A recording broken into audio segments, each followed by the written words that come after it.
Hello బర్నీ sir, నమస్తే అండి. ఎలా ఉన్నారు? సూపర్ అండి. మీరు సూపర్, ఆల్వేస్ ఎనర్జీ. నిజంగానే ఇక్కడ పెట్టి చెప్తున్నా. Sir thank you sir. నిజంగా ఎంతో మంది యంగర్ జనరేషన్స్ కి కానీ ఎంతో మంది యాక్టర్స్ కి కానీ ఒక బెస్ట్ ఇన్స్పిరేషన్. మెయిన్ లీడ్గా ఎలా చేయొచ్చు, విలన్గా ఎలా చేయొచ్చు, ఎక్సలెంట్ ఆర్టిస్ట్గా ఎలా చేయొచ్చు అనేది బెస్ట్ ఎగ్జాంపుల్ సార్. చాలామంది సీరియల్స్కి వెళ్తే హీరోలు ఎవరు అంటారు, హీరోగా ఉంటే మళ్ళీ సీరియల్స్కి వెళ్తే మళ్ళీ ఆపర్చునిటీ రాదంటారు. విలన్గా చేస్తే అమ్మో మెయిన్ లీడ్ చేసి విలన్గా ఏంటి అని అడుగుతారు. విలన్గా చేసిన తర్వాత మళ్ళీ మెయిన్ లీడ్ చేయరేమో అంటారు. అందరికీ కూడా స్టాంపింగ్ దింపేశారు సార్ మీరు ఒక బ్రాండ్గా. అంటే ఇన్స్పిరేషన్ అనే మాట మనం అది వాడచ్చో వాడకూడదో తెలియదు కానండి.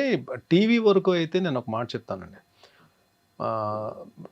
ఒక్కొక్కరికి కెరీర్ ఒక్కొక్కరికి స్టార్ట్ అవుతుంది. ఒకరికి నెగిటివ్ క్యారెక్టర్స్ స్టార్ట్ అవుతుంది, కొంతమందికి హీరోస్తో స్టార్ట్ అవుతుంది. టీవీ అనేంత వరకు పలానా వ్యక్తి హీరో మెటీరియల్ అని మనం చెప్పలేము. మనం వేరే మూవీస్కి అయితే మనం చెప్పగలం ఏ ఉన్నాడు రా అని చెప్పి అంటాం. కానీ టీవీ వరకు ఒక సరైన క్యారెక్టర్ పడిపోయిందంటే మీకు ఒక 5-6 ఇయర్స్ వరకు మీకు అది తీసుకెళ్ళిపోతుంది. ఒక ప్రాజెక్ట్లో మంచి నేమ్ వచ్చిందంటే పట్టుకెళ్ళిపోతుంది అది. బట్ నాకేమైపోయిందంటే స్టార్టింగ్ కెరీర్లో అది ఒక హీరోని రీప్లేస్ చేయడం వలన వచ్చిన ఆఫర్ ద్వారా నేను హీరోగా ఎంటర్ అయ్యాను. బట్ నేను హీరో మెటీరియల్లో కాదో నాకు నిజంగా అప్పుడు తెలియదు నాకు. బట్ హీరో మెటీరియల్ కాకపోయినా మరి హీరో క్యారెక్టర్ చేసేసానేమో నేను. లైక్ ఫస్ట్ ప్రాజెక్ట్ నా కెరీర్ స్టార్ట్ అవడే మా టీవీ నుంచి స్టార్ట్ అయింది. అది విజ్ఞాన్ రత్తయ్య గారు ప్రాజెక్ట్, అది మా టీవీ సెల్ నా ఫస్ట్ ప్రాజెక్ట్. అది చూసి సెకండ్ ఈటీవీలో కూడా హీరోని మళ్ళీ రీప్లేస్ చేయడం వల్ల మళ్ళీ దాంట్లో కూడా హీరోగా ఎంటర్ అయ్యాను మళ్ళీ. సో ఈ 2 పాజిటివ్ క్యారెక్టర్స్ చేస్తున్నప్పుడు జస్టిల్లో నుంచి కాల్ వచ్చిందండి నాన్న సీరియల్కి. ఆ 2 సీరియల్స్ చేస్తున్నంత వరకు నేను ఏదో వెళ్తుంది అంటే నన్ను అందరు ఆర్టిస్టులు కథ ప్రొడక్షన్ హౌస్ కలిపి తీసుకెళ్తున్నారు తప్ప నేను ఒక ఆర్టిస్ట్ అని చెప్పి నాకు కాన్ఫిడెన్స్ అది లేదు అప్పటికి. బట్ వేరేజ్ నాన్న సీరియల్ చేసిన తర్వాత మీకు జస్టిల్లో సీరియల్స్ అన్ని చూడండి, అంటే మిగిలిన సీరియల్స్కి జస్టిల్లో సీరియల్స్కి చాలా డిఫరెన్స్ ఉంటుంది. మీకు డైలాగ్ డిక్షన్ కానీ, మీకు స్క్రీన్ ప్లే కానీ, సీన్ టేకింగ్ కానీ మీకు డిఫరెంట్గా ఉంటుంది. So I got opportunity to work with Murali, చాలా మంచి డైరెక్టర్ ఆయన. ప్లస్ మీకు గుణం గంగరాజు గారి కథలు ఎలా ఉంటాయి మీకు తెలుసు కదా. It's a wonderful character and ఆడియన్స్లోకి చాలా బాగా వెళ్ళింది ఆ క్యారెక్టర్. నాన్నలో నా క్యారెక్టర్ పేరు కూడా భరణియే. సో ఈ ప్రియాంక స్టార్ట్ అయిన తర్వాత ఈ నానా సీరియల్ వచ్చేటప్పటికి ఏమైందంటే అప్పటికే టీవీలో చాలా ఎక్స్పీరియన్స్ ఉన్న ఆర్టిస్ట్ తోటి నేను వర్క్ చేసే అవకాశం కలిగింది. లైక్ ప్రియాంక వచ్చేటప్పటికి హరిత గారు, సుమనశ్రీ గారు, ఫాతిమా బాబు గారు, నీరజ, అంటే వీళ్ళు ఏంటంటే సీన్ ఇస్తే తినేస్తారు. సో అలాంటి ఆర్టిస్ట్ కౌశిక్ అండ్ శ్రీరాజ్, వీళ్ళందరూ అప్పటికే కౌశిక్ చాలా సీరియల్స్ చేస్తున్నాడు. కౌశిక్ అప్పుడు పెద్ద హీరో కౌశిక్ టీవీకి. సో వీళ్ళందరితో అవకాశం యాక్ట్ చేసే ఆపర్చునిటీ దొరకడం వల్ల ఏమైందంటే నాకు వాళ్ళ నుంచి కొన్ని నేర్చుకోగలిగాను నేను. సో అది నాకు నాన్నకు వచ్చేటప్పుడు హెల్ప్ అయింది. నాన్న వచ్చేటప్పుడు కూడా చిన్న ఆర్టిస్టులు కదా, అనితా చౌదరి అండ్ నవీన్, వాళ్ళు అప్పటికి బాగా, ప్రీతి అమీన్, సో వీళ్ళందరూ కూడా అప్పటికి బాగా వెల్ ఎస్టాబ్లిష్డ్ అయిపోయారు వాళ్ళు. సో నానా సీరియల్కి చేసిన తర్వాత బయటికి వెళ్ళిన తర్వాత ఆడియన్స్ గుర్తుపట్టడం స్టార్ట్ చేశారు. సో ఎప్పుడైతే మనకి బయటకు వెళ్ళినప్పుడు ఫొటోస్ మనతో దిగుతుంటారో ఒక తెలియని కాన్ఫిడెన్స్ మన డెవలప్ అవుతుంది మనకి. సో ఓకే, మనల్ని మనం చేస్తున్న పెర్ఫార్మెన్స్ జనాలకు నచ్చుతుందని చెప్పి నాన్న ఇంకా ఎయిర్లో ఉంది, వెళ్తుంది, టెలికాస్ట్ అవుతుంది. ఆ టైంలోనే జెమినీకి చీలాసో స్రవంతి అనే సీరియల్ గురించి ఒక మెయిన్ లీడ్కి వాళ్ళు ప్రొడక్షన్ హౌస్ సెర్చ్ చేస్తున్నారు. సో నాన్నది ఎప్పుడైతే వీళ్ళు చూసి ఈ రిఫరెన్స్ తోటి వాళ్ళు దాంట్లో అంటే ఆడిషన్ తీసుకునే ఇచ్చారు character. But చీలాసో Sravanthi 1 week telecast అండి. ఆ క్యారెక్టర్ 1 వీక్లోనే ఆడియన్స్లోకి చాలా బాగా వెళ్ళింది. అదే అంట నేను గుడ్ ఆర్టిస్టా బ్యాడ్ ఆర్టిస్టా తీసి పక్కన పెడితే ఒక ఆర్టిస్ట్కి ఒక క్యారెక్టర్ రావడం అనేది ఆపర్చునిటీ. ఇది ఇక్కడ గుడ్ ఆర్టిస్ట్ లేడు, బ్యాడ్ ఆర్టిస్ట్ లేడు. ఆర్టిస్ట్కి అలాంటి క్యారెక్టర్స్ రావడం నిజంగా ఆపర్చునిటీ. నిజంగా ఇవన్నీ స్టార్స్, టీవీ ఆర్టిస్టులు అందరూ మంచి ఆర్టిస్టులే అండి. ద థింగ్ ఈస్ ఆ క్యారెక్టర్స్ అన్న కానీ పడితే వాళ్ళకి ఒక మైలేజ్, బ్రహ్మాండమైన మైలేజ్ వస్తుంది. మీకు చూడండి కొన్ని ఇప్పుడు ఆర్కే నాయుడు అంటే మొగలు రేకులు, అంటే టీవీస్లో వీళ్ళు ఏంటంటే ఎరా వెళ్తుంది అది. అలాగే నిరుపంకి కార్తీక దీపం, వీళ్ళకి ఒక సీరియల్ అంటే వాళ్ళు మొత్తం మారిపోతాయి, డైమెన్షన్స్ అన్నీ మారిపోతాయి మీకు. అలా నా వరకు వచ్చేటప్పటికి చీలాసో స్రవంతి అది నిజంగా నేను నేను ఎప్పుడు కూడా చాలా హ్యాపీ ఫీల్ అవుతాను. అంటే రీసెంట్ టైమ్స్ లో కూడా నేను బయటకి 90s కిడ్స్ అందరికీ కూడా చాలా ఫేవరెట్. ఇప్పటికీ అందరూ కూడా ఎవరైనా చీలాసో స్రవంతి గురించి మాట్లాడతారు. ఆర్టిస్ట్ గా నేను మాట్లాడుకోవాలంటే చీలాసో స్రవంతి ముందు తర్వాత మాట్లాడుకోవాలి. సార్, ఈ ఫిలిం అండ్ సీరియల్స్ ఈ యాక్టింగ్ కి బిఫోర్ గా అసలు బాటమ్ బాన్ ఎక్కడ, ఫ్యామిలీ బ్యాక్గ్రౌండ్ ఏంటి? నేను పుట్టింది రామచంద్రపురం అండి. స్కూలింగ్ అంతా నియర్ వైజాగ్, చెన్నైలో కూడా చదువుకున్నా. Father actually government employee. But my bad luck ఒక ఆయన సర్వీస్లో ఉండగానే 52 ఇయర్స్ అప్పుడు చనిపోయారు. అప్పుడు ఆయన ఉన్నంత వరకు నాకేం రెస్పాన్సిబిలిటీస్ అవి లేవు. తర్వాత నేను మదర్, తర్వాత నా వేరే ప్రొఫెషన్స్, ఆ తర్వాత 2003కి ఇంట్లో నాకు ఒక అన్నయ్య చెల్లి. సో డెఫినెట్గా ఇండస్ట్రీకి అంటే ఎవరు ఒప్పుకోరు కదా. ఏం బాగానే ఉంది కదా, నువ్వు ఈ ప్రొఫెషన్లో ఉన్నప్పుడు బాగానే ఉన్నావు కదా, మళ్ళీ అది వేరే ప్రొఫెషన్ ఎందుకు సెలెక్ట్ చేసుకున్నా అని చెప్పి. యాక్టింగ్ అన్నది నాకు చిన్నప్పటి నుంచి నా డ్రీమ్ కాదు. యాక్టింగ్ అన్నది నేను ఆర్టిస్ట్ అవ్వాలని చెప్పి కోరిక కూడా నాకు లేదు. నేను వైజాగ్లో ఉన్నప్పుడు స్లిమ్ జిమ్లో వీ యూస్ టు ప్రాక్టీస్, జిమ్కి మార్నింగ్ వెళ్ళేవాళ్ళం. అదే జిమ్లో ప్రభాస్ గారు, ఆ టైంలో ప్రభాస్ గారు అక్కడే ట్రైన్ అయ్యేవారు. మన గౌతమ్ బ్రహ్మానందం గారు అబ్బాయి, ఎంఎస్ నారాయణ గారు అబ్బాయి, వీళ్ళందరూ కూడా అక్కడే వచ్చేవారు. వాళ్ళతో పాటు ఇంకొంతమంది ఆర్టిస్టులు కూడా వచ్చేవారు. అంటే వీళ్ళందరూ కూడా బాగా మాట్లాడేవారు.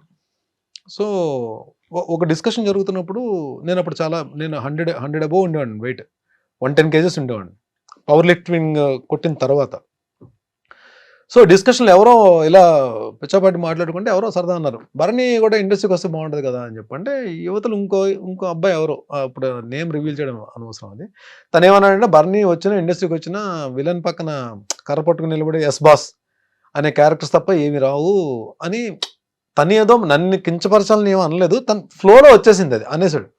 బట్ అది ఎక్కడో నేను నా పనులు నేను చేసుకున్నా సరే, అది ఎక్కడో నాకు మైండ్లో కొంచెం ఇలా అనేసి ఏంటారు బాబు, అసలు యాక్టింగ్ ఏంటి, అసలు చూద్దామా, ఇండస్ట్రీకి వెళ్దామా. కొంతమంది ఏమో ఎంకరేజ్ చేశారు, కొంతమంది డిస్కరేజ్ చేశారు. సో నేనేదో నార్మల్గా ఈ ఫోటోషూట్కి వెళ్ళి ఫొటోస్ పట్టుకుని హైదరాబాద్ వచ్చాను. ఎవరికి చెప్పను, ఇంట్లో అమ్మకు కూడా చెప్పలా. హైదరాబాద్ వచ్చి ఎక్కడ మన ఈ అమీర్పేట దగ్గర ఏదో స్టూడియో ఉంటే, డబ్బింగ్ స్టూడియోలో ఉంటే ఫొటోస్ ఇచ్చేసి వెళ్ళిపోయాను. అప్పుడు ఆ టైంలో మా టీవీ సత్య సీరియల్కి హర్షవర్ధన్, మన అమృతం హర్షవర్ధన్ హీరోగా అన్నాడు.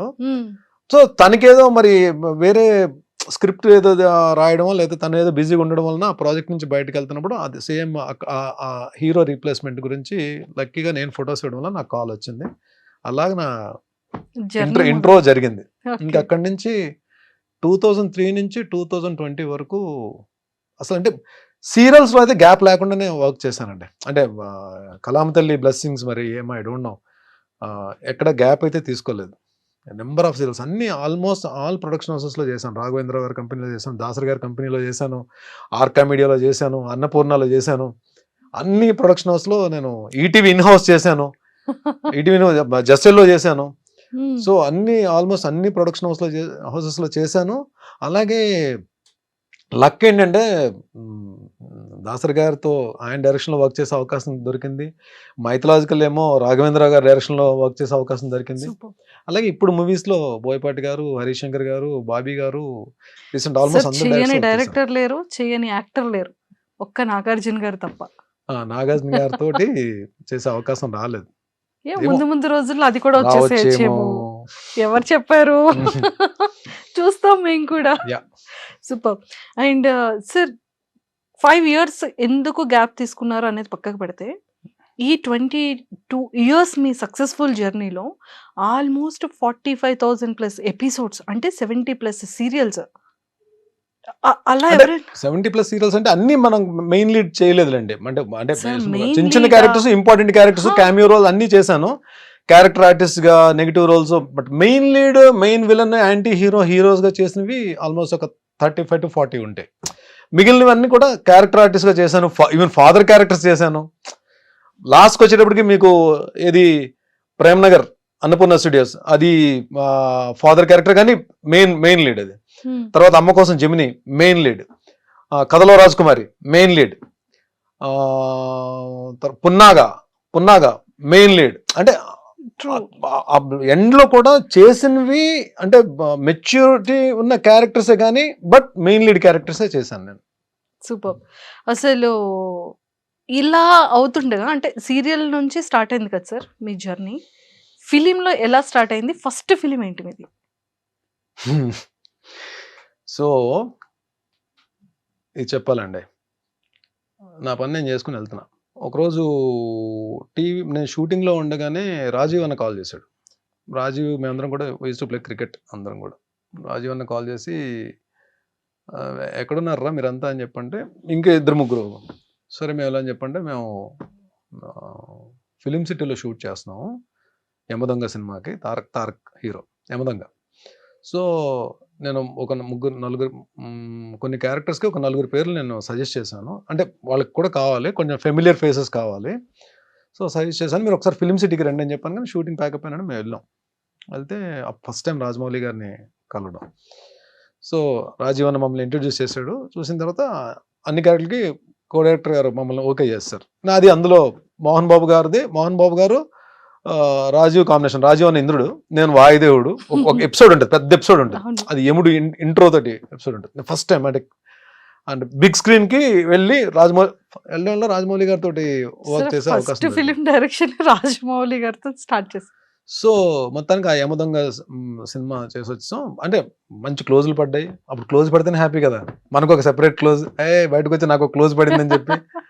ఇది ఫస్ట్ ఎక్స్పీరియన్స్. అయితే సెకండ్ ఎక్స్పీరియన్స్ ఏమవుతుందంటే మనకి, అంటే టీవీని నేను తక్కువ చేయలేదండి. టీవీని ఎప్పుడు నెగ్లెక్ట్ చేయలేదు.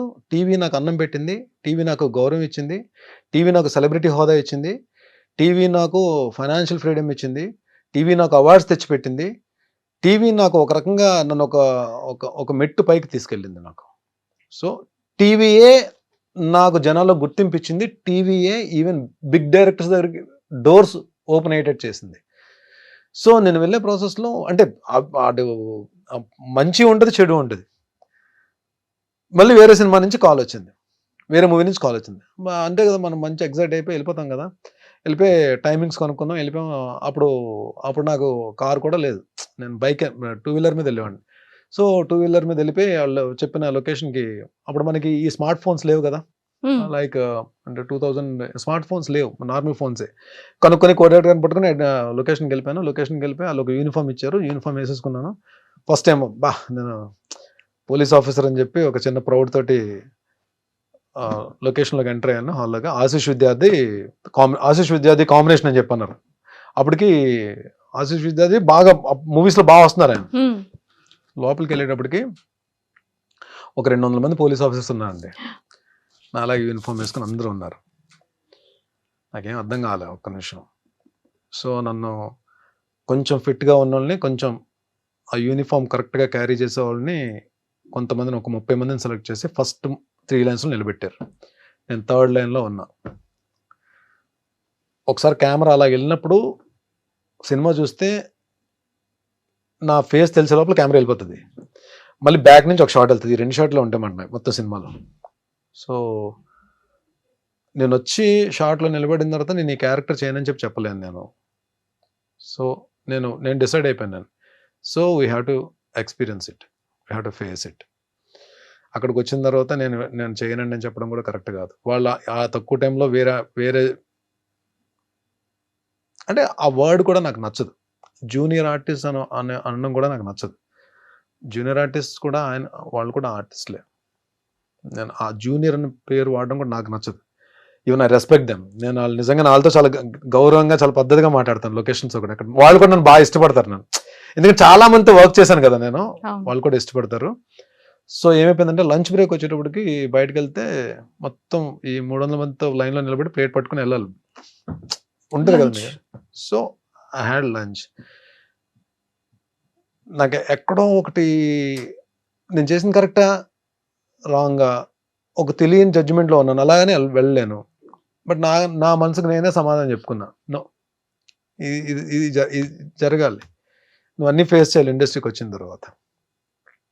మేబీ నేను కొన్ని రోజులు అప్పుడెంత రెమ్యునరేషన్స్, నా స్టార్టింగ్ రెమ్యునరేషన్ 1500 1250 అండి నా ఫస్ట్ సీరియల్కి. సెకండ్ సీరియల్కి 1250 నుంచి 1700కి వెళ్ళి ఉంటాను. నిజంగా అప్పుల్లో 2003లో. తర్వాత చిలాసో స్రవంతి తర్వాత నేను అడిగిన రెమ్యునరేషన్ ఇచ్చారు తప్ప, అప్పటి వరకు చిలాసో స్రవంతి తర్వాత నేను అడిగిన రెమ్యునరేషన్ ఇవ్వడం స్టార్ట్ చేశారు. అంతవరకు వాళ్ళు ఏ రెమ్యునరేషన్ అడిగితే రెమ్యునరేషన్ మాత్రం నేను ఎప్పుడు డిమాండ్ చేయలేదండి. అది చాలా మంది ప్రొడక్షన్ హౌస్లో నేను చాలా కంఫర్ట్గా వాళ్ళు చెప్పిన టైంకి వెళ్ళేవాడిని. వాళ్ళు ఏ టైంకి వదిలితే వాళ్ళు ఏ టైంకి వచ్చి తెల్లారుజామున సార్ డబ్బింగ్ చెప్పేసి నేను డబ్బింగ్స్ ఫినిష్ చేసి నా వల్ల మాత్రం ఎప్పుడు ఏ ప్రాబ్లం కూడా ఏ ప్రొడక్షన్ హౌస్కి క్రియేట్ చేయలేదు. అండ్ వాళ్ళు చాలా మంది చెప్పారు కూడా నాకు. సో అది ఎక్స్పీరియన్స్. అది బ్యాడా గుడ్డా తీసి పక్కన పెట్టండి. మనం అక్కడికి వెళ్ళిన తర్వాత we have to face it. So ఏదైనా సరే అంతే, మనం ఒకసారి తెలియకుండా ఒక దాంట్లోకి వెళ్తాం. మనం అక్కడికి వెళ్ళిన తర్వాత పశ్చాత్తాపడడం కన్నా you face it, you experience it, you enjoy it. అది అలాగే 2-3 జరిగిన ఇన్సిడెంట్స్ ఉన్నాయి. బట్ స్టిల్ దాని తర్వాత నాకు దాసరి గారి కాంపౌండ్లోకి వెళ్ళడం, తూర్పు పడమర సీరియల్లో చూసి ఇంకా ఆయన ఇమీడియట్గా మేస్త్రి సినిమా అప్పుడు చేస్తున్నారు. ఆయన ప్రొడక్షన్ హౌస్, సురేష్ కృష్ణ గారు డైరెక్షన్, భాషా డైరెక్టర్, రజనీకాంత్ గారి భాష చేసిన డైరెక్టర్ ఆయన. తూర్పు పడమరలో నా ఇది చూసి ఆయన మేస్త్రిలో విలన్గా తీసుకున్నారు. అలాగా దాసరి గారి కాంపౌండ్లోకి ఎంట్రీ జరిగింది. బట్ దాసరి గారు మాత్రం నేను ఈ ఇంటర్వ్యూ పరంగా ఇంటర్వ్యూ ద్వారా ఆయన ఆత్మకి శాంతి చేకూరాలని చెప్పి నేను కోరుకుంటున్నాను. బట్ ఎంతమందిని డైరెక్టర్స్ని ఇచ్చారు, ఎంతమంది ఆర్టిస్టులు ఇచ్చారు, లెజెండ్స్ని ఇచ్చారు ఆయన కాంపౌండ్ నుంచి వచ్చిన వాళ్ళు.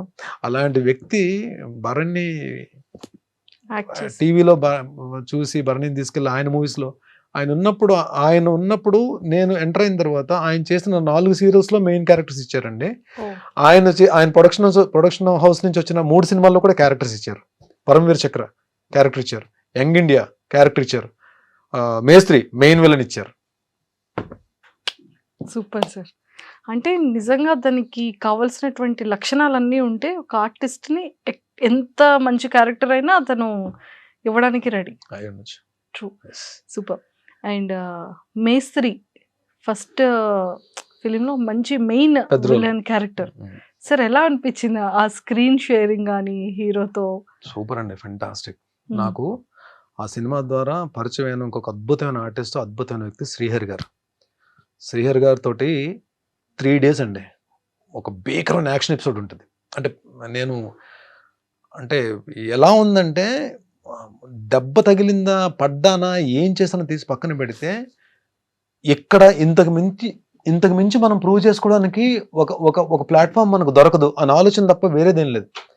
అందులో మీకు చాలా తక్కువ మంది ఆర్టిస్టులు ఈ యాక్షన్ దీంట్లో పర్ఫెక్ట్ టైమింగ్తో ఉంటారు. అంటే పంచ్ పడిపోద్ది మన మీద అన్నట్టు ఉంటుంది తప్ప ఇక్కడికి వచ్చి అవుతుందండి పంచ్ నిజంగా తగిలినట్టు ఉంటుంది. మనకి మూవీస్లో చూస్తే దానికి స్పెషల్ ఎఫెక్ట్స్ వేయకపోయినా సరే పంచ్ మనకు పడిపోయినట్టు ఉంటుంది. అలా ఉంటుంది శ్రీహరి గారి టైమింగ్.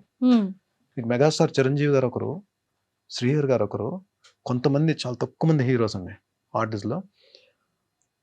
మనకి ఆర్ఆర్ లేకపోయినా స్పెషల్ ఎఫెక్ట్స్ లేకపోయినా నార్మల్గా ఏమీ లేకుండా చూసిన సరే పంచ్ తగిలేసినట్టు ఉంటుంది. అంటే అంత టైమింగ్లో ఉంటుంది అలా యాక్షన్ ఇది. ఆ యాక్షన్ సీక్వెన్స్లో శ్రీహరి గారు ఒక మాట చెప్పారు, చాలా మంచి ఫైట్ జరుగుతుంది, వెళ్ళి పడిపోతే కట్ అని చెప్పి వచ్చేసారు నా దగ్గర శ్రీహరి గారు. నా తెలంగాణ యాస ఉంటుంది కదా, తమ్ముడు అని చెప్పి తమ్ముడు అని మాట్లాడి, ఇది మీ కెరీర్ ఇప్పుడే మీరు స్టార్ట్ చేస్తున్నారు కెరీర్. సో ఎలా ఉంటుందంటే మీ దీంట్లో మీలాంటిది అంటే మీ కెరీర్ స్టార్టింగ్లో ఎవరికైనా సరే ఆలోచన ఎలా ఉంటుందంటే మనం ప్రూవ్ చేసేసుకోవాలని ఉంటుంది. ఈ ఆలోచన, ఈ తపన ఉంది దీంట్లో. మీరు సరౌండింగ్స్ చూసుకోరు. ఇప్పుడు చూడు, నేను వచ్చి ఆయన ఏంటంటే ఇక్కడ పడ్డావు కాబట్టి సరిపోయింది, ఇక్కడ పడితే చూడని చూపిస్తే అక్కడ ఏముందంటే 2 మేకులు ఉన్నాయన్నమాట. అంటే వెళ్ళి పడితే హెడ్ తగిలిందంటే అయిపోయింది, నీ కెరీర్ అయిపోయింది. ఇక్కడతో నీ కెరీర్ అయిపోతుంది Bharani. This what you want. అంటే మనం అమ్మా నాన్నలకి మనం చెప్పుకుని, మన పేరెంట్స్కి కానీ మన బ్లడ్ రిలేషన్ కానీ చెప్పుకుని ఒక చోట వర్క్ చేసినప్పుడు ఎన్నో ఆశలు పెట్టుకుంటారు.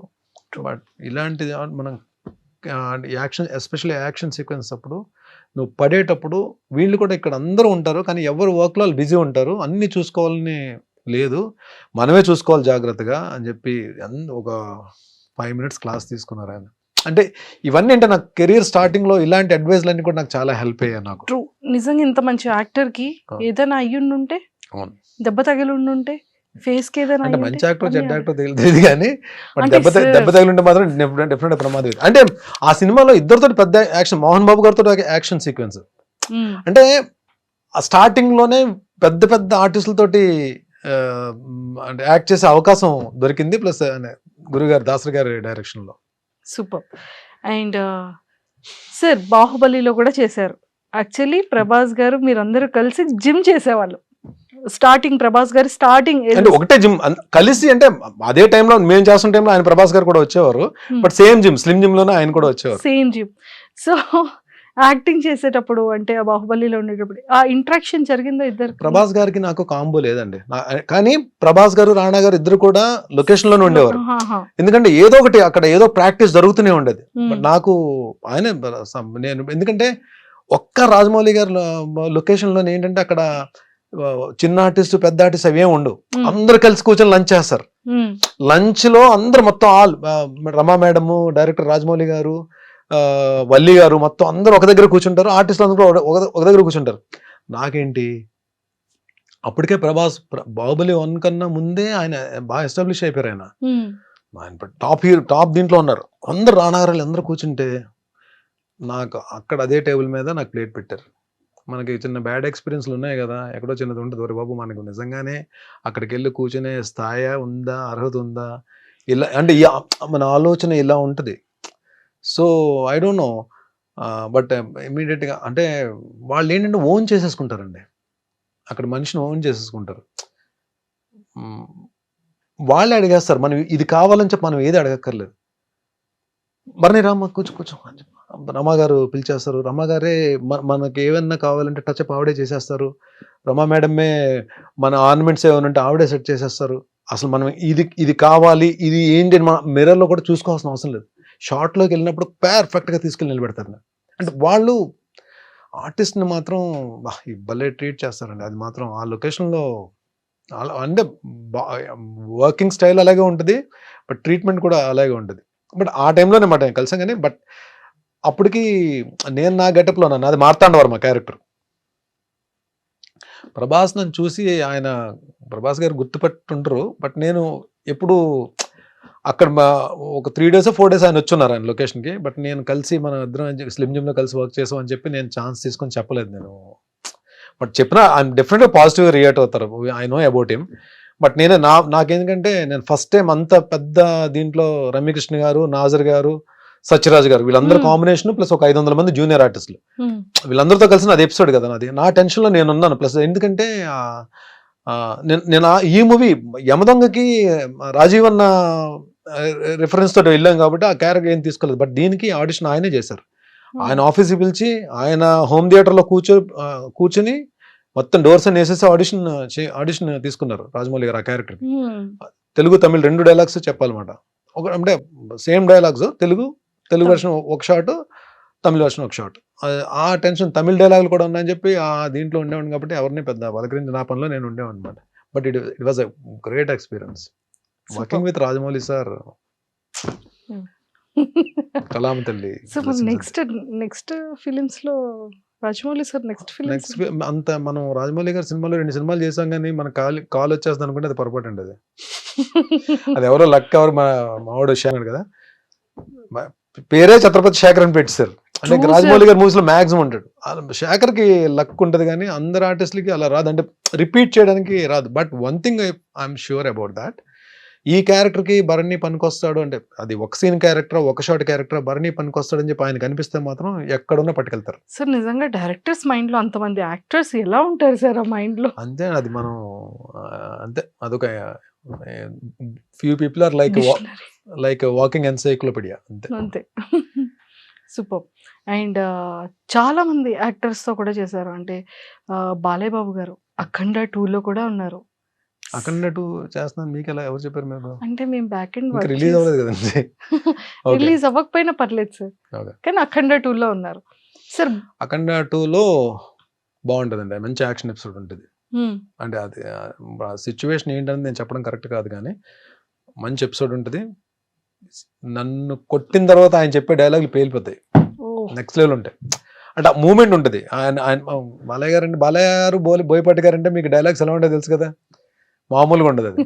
అలాంటిది ఆ ఎపిసోడ్లో చెప్పే స్ట్రాంగ్ డైలాగ్స్, అంటే మంచి జనాల్లోకి వెళ్ళే డైలాగ్స్ నన్ను కొడుతూ చెప్తారు, అది బాగుంటుంది dialogues. Super sir. Balayya Babu గారికి మీకు ఏమైనా మెమరబుల్ మూమెంట్స్ ఏమైనా?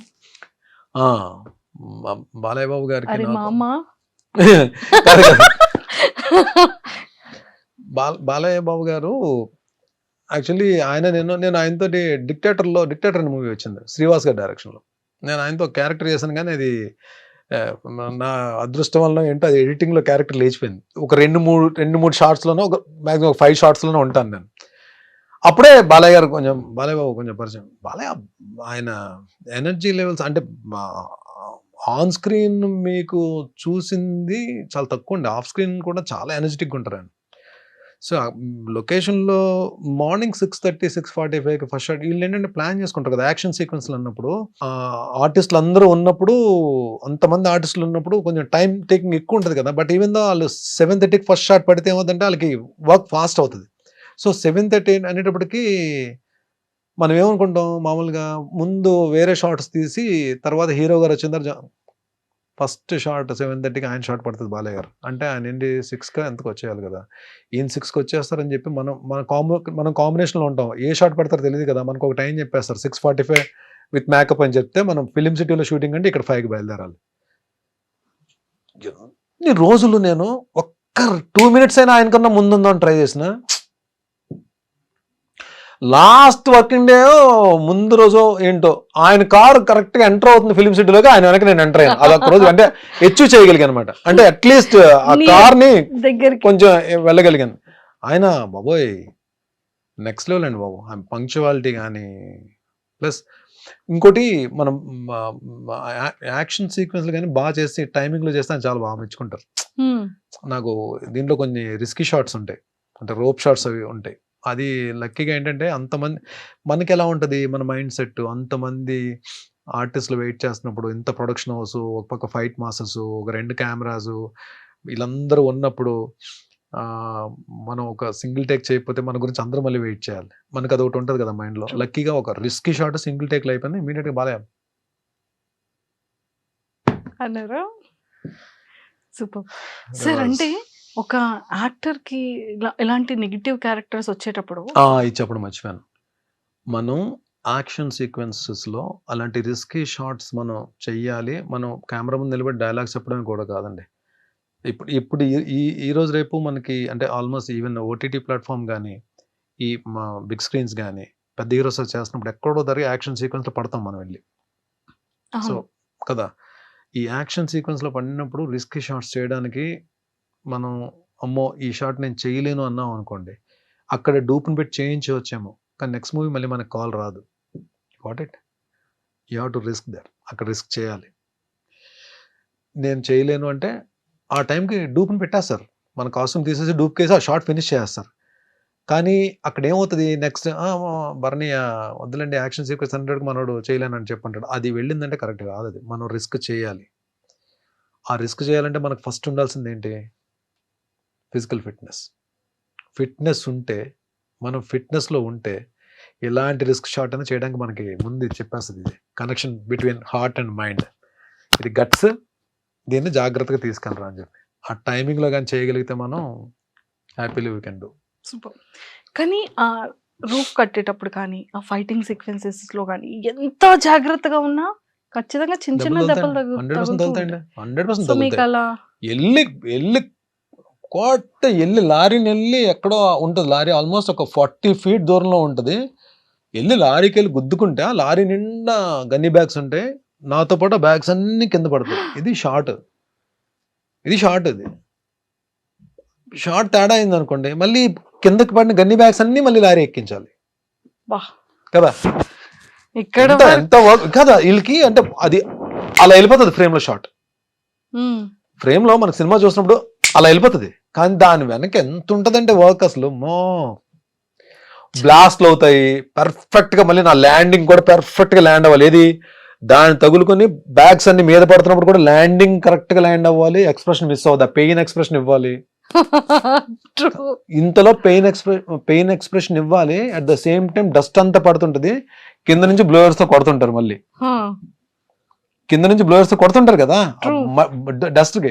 ఆ డస్ట్ నోట్లోకి వెళ్తుంటది, ముక్కులోకి వెళ్తుంటది, కళ్ళలోకి వెళ్తుంటది. స్టిల్ ఇక్కడ అంటే ఈవెన్ మనం హీరోస్ నిజంగానే వాళ్ళు చేసే యాక్షన్ సీక్వెన్స్ మనకు అలా వెళ్ళిపోతాయి, కానీ ఫైట్ చేస్తారంటాం. కానీ రియల్లీ దే వర్క్ హార్డ్ అండి. True. రియల్లీ అంటే చాలా పేషెన్స్ ఉండాలి. వాళ్ళు నిజంగా మెగాస్టార్ గారు ఆ ఊరికనే మెగాస్టార్ అవుతారండి. అందరూ కూడా వెంకటేష్ గారు, పవర్ స్టార్ కానీ వీళ్ళందరూ కూడా, తారక్ వీళ్ళందరూ కూడా అంటే నిజంగానే వాళ్ళ పేషెన్స్ కానీ, వాళ్ళంతా ఫోకస్డ్గా వర్క్ చేసే విధానం కానీ, దే లవ్. అంటే ఇక్కడికి వచ్చిన తర్వాత మనం థియేటర్ చూసి క్లాప్స్ కొట్టి విజిల్స్ వేస్తాం, బట్ వెనక చాలా హార్డ్ వర్క్ ఉంటుంది. సో అందుకే మూవీస్ షూటింగ్ కూడా అంత డ్యూరేషన్ పడుతూ ఉంటుంది. వర్క్. సార్ స్కిన్ కేర్ ఎలా తీసుకుంటారు? హెయిర్ పాడవకూడదు, స్కిన్ పాడవకూడదు. హెయిర్ పాడైపోయిందండి, హెయిర్ లూజ్ అయిపోయింది, హెయిర్ చాలా పోయింది. స్కిన్ కూడా ఏంటంటే నేను మేబీ నేను స్కిన్కి స్పెషల్గా నేను ఏం కేర్ ఏం తీసుకోవట్లేదు. మరి నేను అంటే మేబీ నా స్కిన్ కూడా పెద్ద సన్ స్క్రీన్ అవి ఏమో అంటే అంత పర్టికులర్గా నేను చేసే క్యారెక్టర్స్ అన్నీ దెబ్బలు తగిలించుకునే క్యారెక్టర్లే కదా, పెద్ద గ్లామర్గా పెద్ద ఏం అవసరం ఉండదు, పెద్ద మేకప్ కూడా వేయరు, వెళ్ళి వేస్తే మసి రాసేస్తారు ముఖానికి, లేదా బ్లడ్ ఏదో పడుతుంది. అంటే నేను ఇప్పుడు చేస్తున్న క్యారెక్టర్స్ అన్ని మూవీస్లో అందరు హీరోల చేత దెబ్బలు తినే క్యారెక్టర్లే కదా మ్యాక్సిమం వస్తాయి. మంచి క్యారెక్టర్లు వచ్చినప్పుడు గ్లామర్ ఓరియంటెడ్ క్యారెక్టర్స్ ఇంకేం వస్తాయిలేండి మనకి. ఒకవేళ వచ్చినప్పుడు చూద్దాం, నాకు కొంచెం అప్పుడు స్కిన్ కేర్ తీసుకుందాం. ప్రస్తుతానికైతే ఈ స్కిన్ ఒప్పుకున్నారు డైరెక్టర్లు అందరూ. సార్ సో ఇలా ఈ యాక్టింగ్ దాని గురించి పక్కకు పెడితే కొంచెం మళ్ళీ మనం పర్సనల్ గురించి మాట్లాడుకుందాం. ఇన్ని ఫిలిమ్స్ చేశారు కదా, ఎన్ని సీరియల్స్ చేశారు, మంచి అర్నింగ్ ఉన్న భరణి గారికి ఎందుకు ఏ రోజు అమౌంట్ని వెనక వేసుకోలేదు? దట్టు ఆ టైంలో పార్టీస్కి రెగ్యులర్గా వెళ్ళేవాళ్ళు, ఫ్రెండ్స్. అంటే అలా ఉన్న భరణి గారు సడన్గా లైఫ్లో చేంజ్ ఏంటి? ఎప్పటి నుండి దాచుకోవడం స్టార్ట్ అయింది ఆ ఒక్కసారి? There are no good friends, no bad friends. మన ఫ్రెండ్స్ బ్యాడ్, ఫ్రెండ్స్ గుడ్ అని మనం చెప్పలేం. ఫ్రెండ్ అంటే ఫ్రెండే. ఫ్రెండ్ అని పేరు పెట్టామంటే రెండు ఉండవు, గుడ్ బ్యాడ్ ఉండదు. ఫ్రెండే. ఫ్రెండ్షిప్లో బ్యాడ్ ఉండదు, గుడ్డే ఉంటుంది. మన ఎదుగుదలకు కానీ, మన సక్సెస్కి కానీ, మన డౌన్ఫాల్కి కానీ, మన హ్యాపీనెస్కి కానీ, మన పీస్ ఆఫ్ మైండ్కి కానీ, మన ఫైనాన్షియల్ ఫ్రీడమ్ కానీ మనమే కారణం అండి. ఎవ్వరు కారణం కాదు దానికి. మనం చేసుకున్న స్వయంకృత అపరాధం, మనం చేసుకున్న పొరపాట్లు, తప్పు అని తెలుసు కూడా చేసిన తప్పులు, ఇవన్నీ యాడ్ ఆన్ అవుతాయి. అంటే నిజంగానే చాలామందికి ఆలోచన వస్తుంది, భరణి అంటే నేను ఇన్ని ప్రాజెక్ట్స్ చేసిన తర్వాత డబ్బులు అంటే ఒక బ్యాకప్ ఉండాలంటే మంచిగా సెటిల్ అవ్వాలని చెప్పి, సెటిల్ అయ్యి ఉంటాడని చెప్పి అనుకుని ఉంటారు. కానీ నేను అది వచ్చిన డబ్బు వచ్చినట్టే ఖర్చు అయిపోయింది. అది ఎలా ఖర్చు అయింది ఇంక అడగండి. అది మేబీ మీరే అన్నారు కదా పార్టీస్ అని, అలా అని అది ఇంకంతే. దానికి ఒక లెక్క అది ఉండేది కాదు. అంటే ఇంత వచ్చింది ఇంత సేవ్ చేసుకోవాలని చెప్పి ఆలోచన ఉండేది కాదు.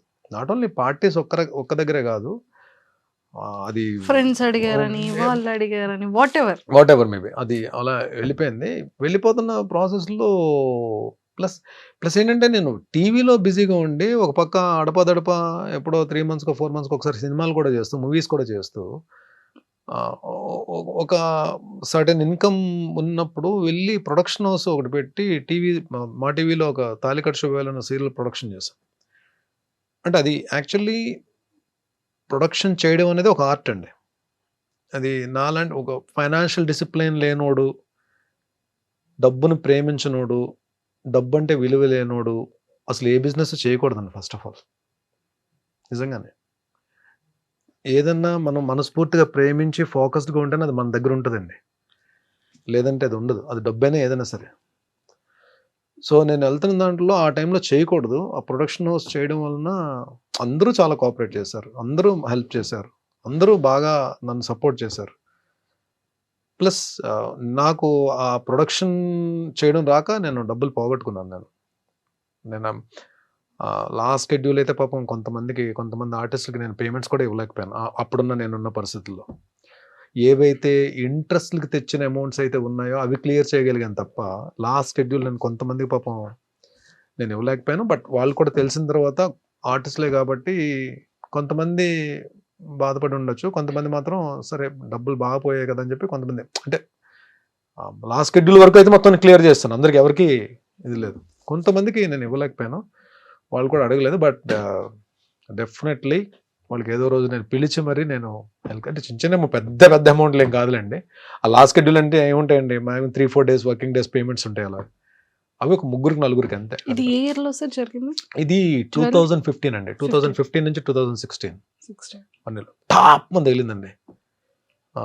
అంటే తెలుసు చాలా పెద్ద అమౌంట్ పోయిందని తెలుసు. బట్ ఆ 2011-2012లోనే నాకు ఒక అద్భుతమైన వ్యక్తి పరిచయం అన్నారు నా లైఫ్ లో. ఆరెంజ్ ఫిలిం నుంచి నాగబాబు సార్. ఆయన పాపం డబ్బులు పోగొట్టుకుని ఉన్నారు. ఎట్ ఏ టైం మీది? నేను ఇక్కడ సీరియల్ అయిపోయిందని తెలుసు. మార్నింగ్ 6:30 కాల్ వచ్చింది నాకు. ఎక్కడున్నావు అంటే ఇంట్లో ఉన్నానంటే పలానా చోటకి రా అని చెప్పన్నారు. వెళ్ళాను. నేను ఇద్దరం కాఫీ తాగుతూ కూర్చొని మాట్లాడుకుంటున్నాం. లైఫ్లో ఒకటి గుర్తుపెట్టుకోవాలని, కొన్ని జరగాలి లైఫ్లో, కొన్ని జరగాలి. జరిగితేనే కొన్నిటి విలువ తెలుస్తుంది. అలా వెళ్ళిపోయింది అనుకో, దేని విలువ తెలియదు. కొన్ని జరగడం మన మంచికే. నువ్వు నిజంగా చాలా లక్. ఎందుకంటే నువ్వు తట్టుకోగలిగే ఫిగర్తోనే బయటకు వచ్చావు. ఇది ప్రొలాంగ్ అయ్యి ఉంటే ఇంకొంచెం పెద్ద ఫిగర్ పోయేది. కాబట్టి ఫీల్ దట్ యువర్ లక్కీ. ఇంకో లక్ ఏంటంటే నీకు టీవీలో ఎప్పుడు కూడా ఏదో ఒక ప్రొడక్షన్ హౌస్ నుంచి కాల్ వస్తుంది. నీకు ఎవ్రీ మంత్ ఏదో ఒక సీరియల్ నుంచి కాల్ వస్తుంది. క్యారెక్టర్స్ చేస్తూనే ఉంటావు. నువ్వు వర్క్ చేద్దాం అంటే నువ్వు డెఫినెట్గా నీకు వర్క్ ఉంటుంది. చేయబరని 6 monthsలో బయటకు వచ్చేస్తావు అని చెప్పి అది ర్యాండమ్గా అన్నారు. 6 monthsలో బయటకు వచ్చేస్తావు చెయ్యన్నారు.